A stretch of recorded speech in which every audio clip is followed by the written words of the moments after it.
Coming at you from Los Angeles, this is Mobility Revolution, powered by HyreCar. We're going to take you on a journey through the unique business models and income opportunities that mobility as a service has to offer. From selling cars to sharing scooters, you'll learn how you fit in to the mobility revolution.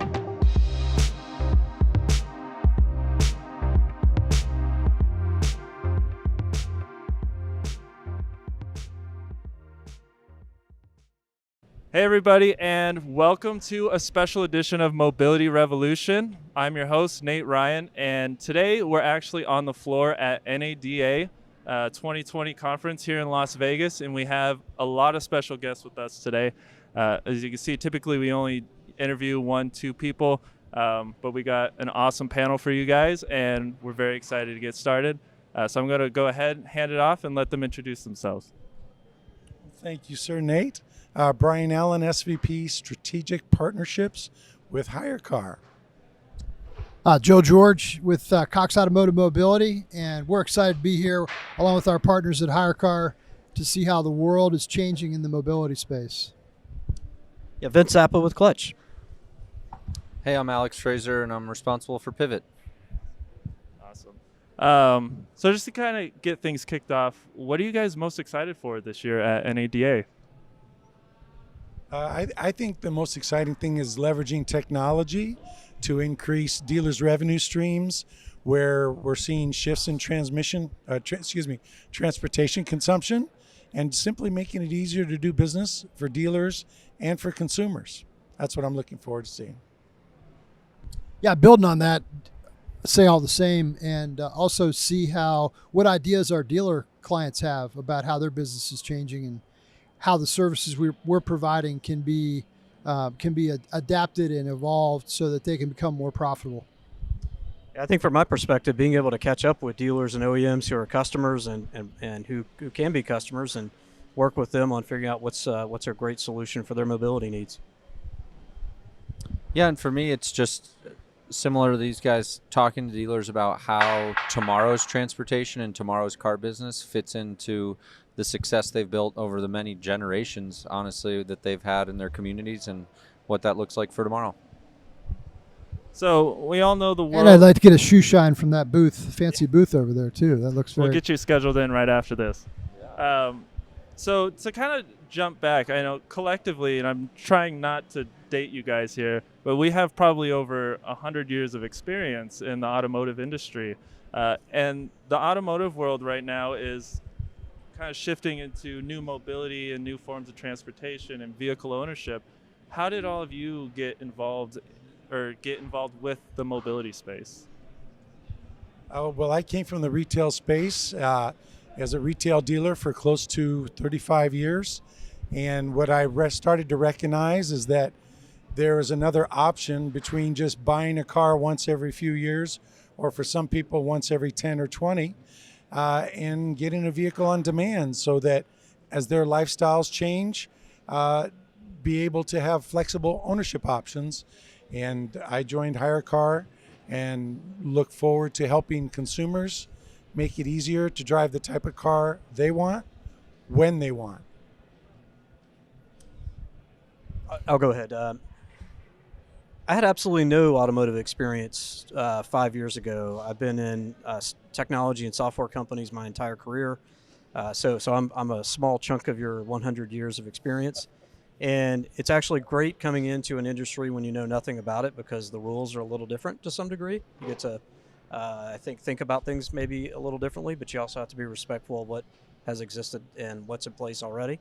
So that's my background on that. Yeah, my job before this was actually as a general manager of one of the auctions that is part of the Cox Automotive family out in Portland, Oregon.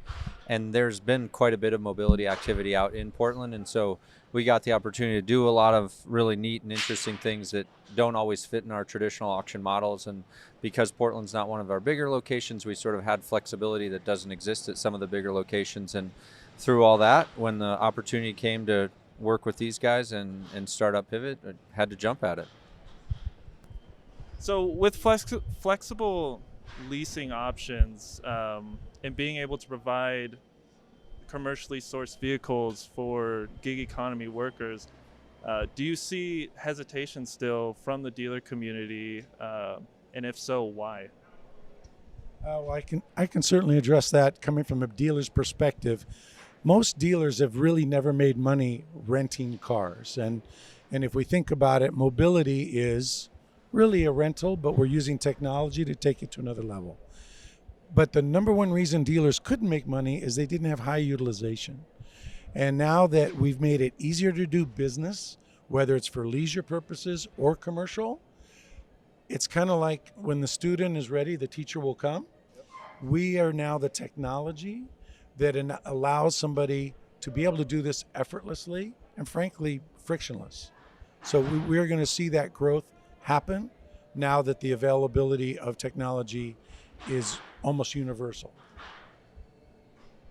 I also think necessity is the mother of invention, and we have a fantastic industry in retail, and it's been a really great run since 2008, and things are starting to tighten up a little bit. So we're all going to be looking for different ways to continue to grow our business, grow our profits, please our customers. And dealers, if anything, are very resilient and innovators, and I see them starting to help the economy move packages and people from point A to point B in different ways. Yeah, I agree with what these guys said. One of my mentors a long time ago said, never bet against a car dealer. And I think to Joe's point, not only are they resilient, but they're exceptionally innovative, because while yes, they've been selling cars at dealerships for a long, long time, how they've done that, how they've added in additional layers of service, how they've matured in terms of taking care of the customers, taking care of their communities. The car business is a great history in a business that continually reinvents itself, and reinvests in its communities and its employees and its teams. And I think to what's happening now, it's just an evolution of how our economy is working. It's shifting with the Netflix and the Airbnbs of the world, and so naturally transportation is going to come with it. And there'd be no reason that these guys who are exceptionally innovative and creative in terms of how they kind of serve their communities wouldn't come along with that. So as car ownership and mobility begins to change, I believe it was NADA that came out with the statistic that regular retail sales are going to begin to decline, but fleet sales are going to be on a drastic rise. Who do you think is going to be the biggest consumer of fleet sales?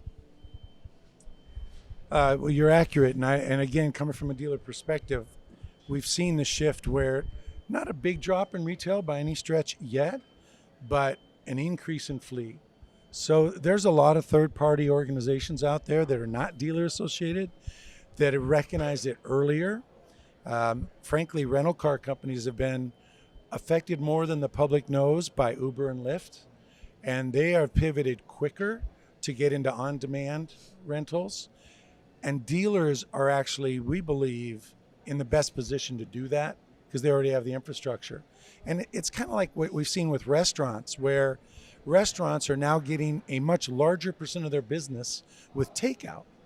And as you see technology make it so easy to order food, you have restaurants that are actually lowering their physical presence, but increasing their back of shop presence for more delivery and ghost kitchens. And transportation can actually lower a dealer's expense by not having to have big thousands or hundreds of acres of lots of cars, but have them out constantly on the road. So like an airport, the plane needs to be in the air. If all the planes are on the ground, you got a problem. So, that's the car business is starting to figure that out. Right. Yeah, I agree with Brian, and I think what these fleets look like are really similar to what Brian said earlier. I mean, rental car companies have been a great partner of Cox Automotive for a long time, and so have car dealers. And who these folks are that are tomorrow's fleet owners are probably folks that are already in the business and they already know what they're doing. It's just, again, an evolution of how they've been using the assets, both the vehicles and then their physical assets of the shops, the parking. Charging will become a bigger thing. How do they use those assets throughout to serve their community's transportation needs? It's the people that we already know, just maturing and growing their business in a different way. Wonderful. So kind of down to our last question, and it wouldn't be a mobility conversation without talking about autonomous vehicles. A Deloitte survey came out that said about 50% of the people surveyed would not go into an autonomous vehicle for ride sharing, whatever it may be. But Lyft in Vegas just now gave their 100,000th ride in an autonomous vehicle through the ride sharing program. Do you think autonomous vehicles or robo-taxis will be safe for mass production across the country?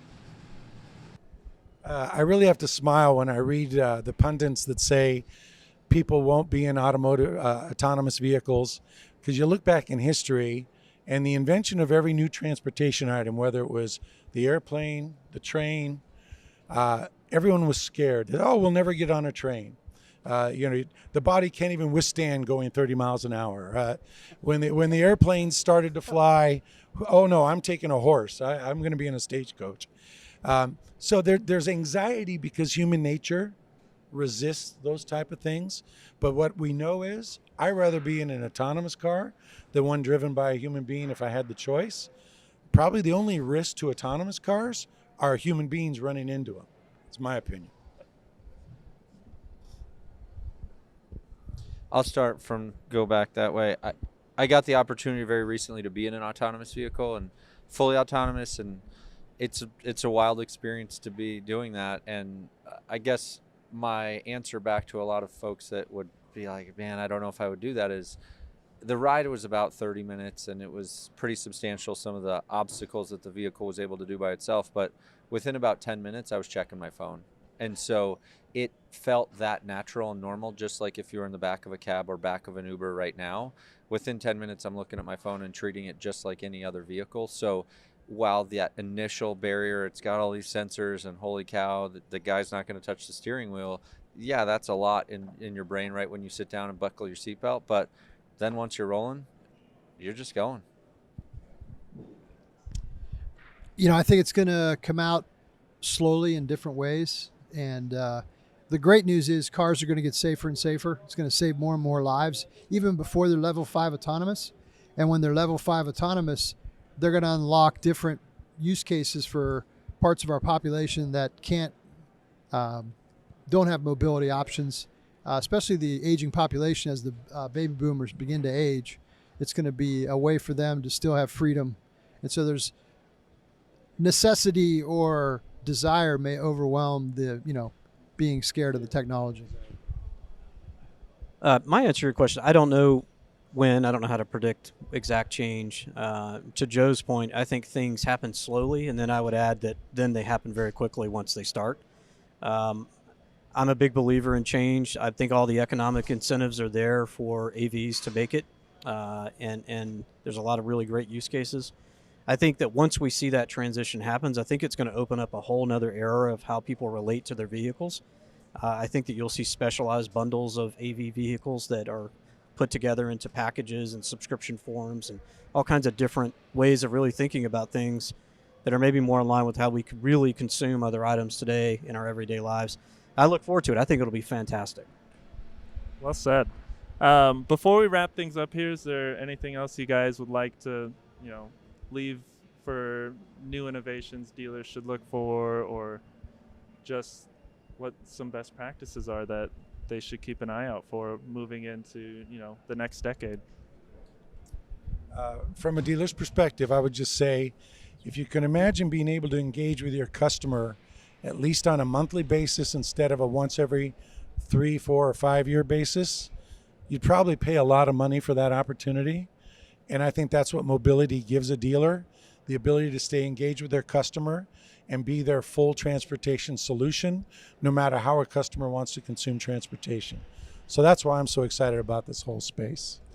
Couldn't agree more. We talk about it all the time, how our belief is that and many dealers believe this isn't just the Clutch or Cox Automotive belief. Dealers move from transactional relationships to continuous relationships with their customers. And when you do that, it opens up all kinds of additional revenue opportunities that we don't even know about today. So I think that is what I really look forward to seeing happen. I think this partnership that we have is the beginning of pulling together some of those different use cases and making it easy for those dealers to do that. Wonderful. Anything else? Awesome. Well, everybody, thanks for joining us for another episode of Mobility Revolution, and stay tuned for another episode.